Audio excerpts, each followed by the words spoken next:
Thousands of people walking past your shop doors.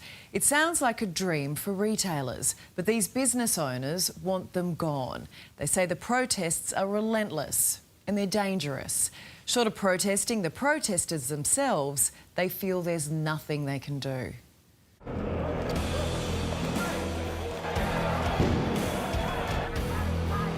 It's enough. We've had enough. It's time for business to prevail. The new normal for a weekend in the Melbourne CBD. We're all fed up. We've had enough. There's plenty of foot traffic, but these visitors aren't welcome.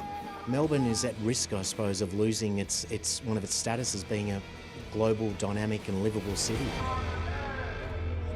It's become known as the protest capital of Australia, with ugly marches and rallies through the city. Melbourne once was a great city, and I've seen a lot of it, and it's been the biggest fall from grace, and it's truly frustrating. We might as well not even open on the weekends, because business has become that horrible, and we just have no traffic. Josh Goodman has worked in the heart of the city for 10 years as a watch salesman. He says it's become a ticking time bomb.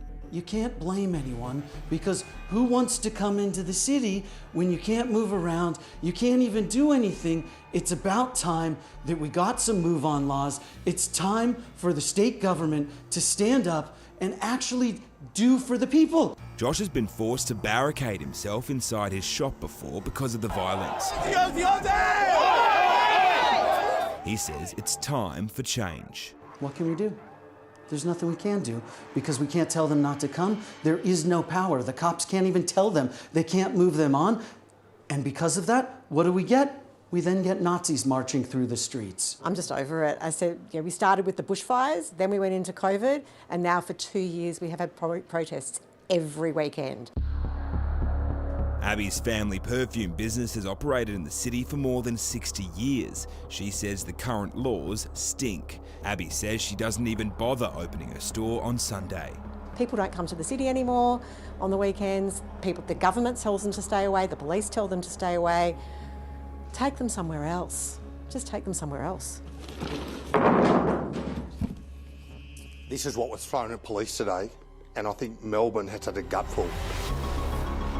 This outburst from Acting Commander Wayne Cheeseman showing the frustration of police. Victorian Premier Jacinta Allen today condemned the violence but insists the city is safe. They shouldn't have had that level of violence perpetrated on members of Victoria Police. That was just disgraceful. In Sydney, protesters need a permit to block major roads or infrastructure.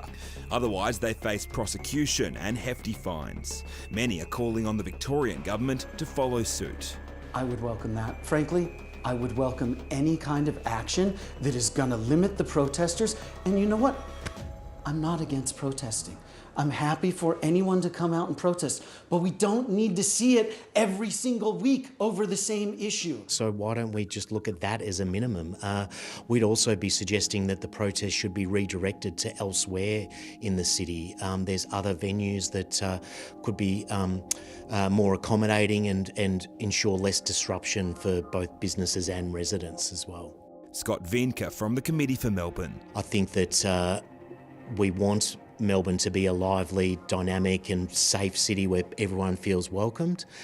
Some of these people who were protesting on the weekend, I think, had no intent to protest. They just wanted to cause disruption. Retailers rejecting the business as usual approach. Look, I love Melbourne.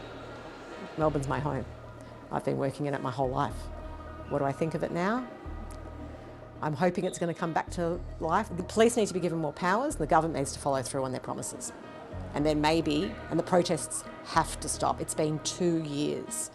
It's absolutely ridiculous. Everyone's just had enough, to be honest. Like every stakeholder you speak to, businesses can't really accommodate anymore. They're sick of the constant protests, the financial implications as well, the safety of them and their staff, and obviously safety applies for residents as well. We've had enough. It's time to have move-on laws. It's time to take our city back. And we hear and feel the frustration and the passion of those business owners. They have put up with far too much for far too long.